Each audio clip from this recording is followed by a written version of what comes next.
guddiga la dagaalanka musuqmaasuqa iyo maamul wanaag oo maanta soo gaaray magaalada Boorama ayaa waxay kulan la qaateen isku duwayaasha laamaha dawladda ee gobolka Awdal. kulankaasi ayaa waxa la iskaga xog waramayay sidii loo ilaalin lahaa hantida dawladda ee gobolka Awdal. kulankaasi oo muddo saacada ka socday xafiiska barasabka gobolka Awdal ayaa waxa shir gudoominaya xogayaha gobolka Awdal iyo sidoo kale gudoomiyaha guddiga maamul wanaag iyo la dagaalanka musuqmaasuqa. waxaana ugu horeyn halkaasi ka hadlay isla markaana faahfaahin ka bixiyay ujeedada kulankani xogayaha gobolka Awdal iyo sidoo kale gudoomiyaha guddiga maamul wanaag iyo la dagaalanka musuqmaasuqa ayaa waxay sheegeen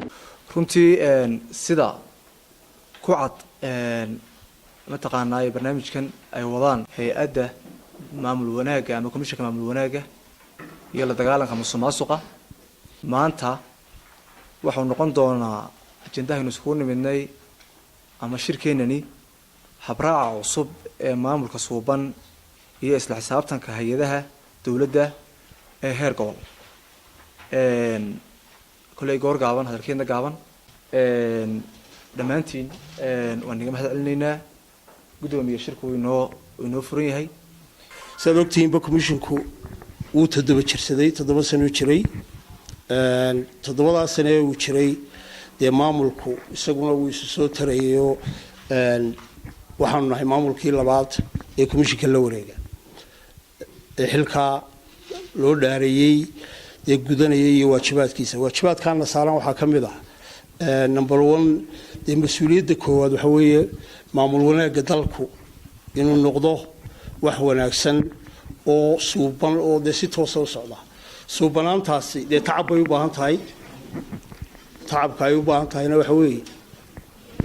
ay u baahan tahayna waxa weeye de wada shaqeyn buuxda horta inay timaado oo hay'adaha dawladdu wada shaqeeyaan waa number 1 talabaad in isla xisaabtan jiro oo qaabkii la isla xisaabtamayay marka waxa la wada hayo la wada weeleeyo qaabkii la isla xisaabtamayay waa cadaado isla xisaabtanku markuu yimaado de waxa imanaysa oo ku xigaysa qodobka labaad ee loo gudbayaa waxa weeye waxa imanaysa de wixii inuu transparent ku markuu yimaado waxa ku xigaysa de performance-kii in markaa uu halka ka soo baxo qaabkan cusubi وقاب أن دونينو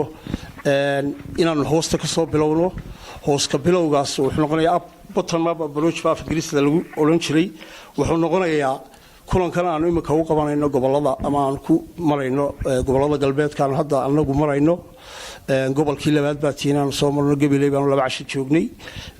هل كان لبعش يعني ده تشوجدونا إن شاء الله وقيبها كل دون الشقة يوم بالله بعد عشرة عن ده سمين دونا إن شاء الله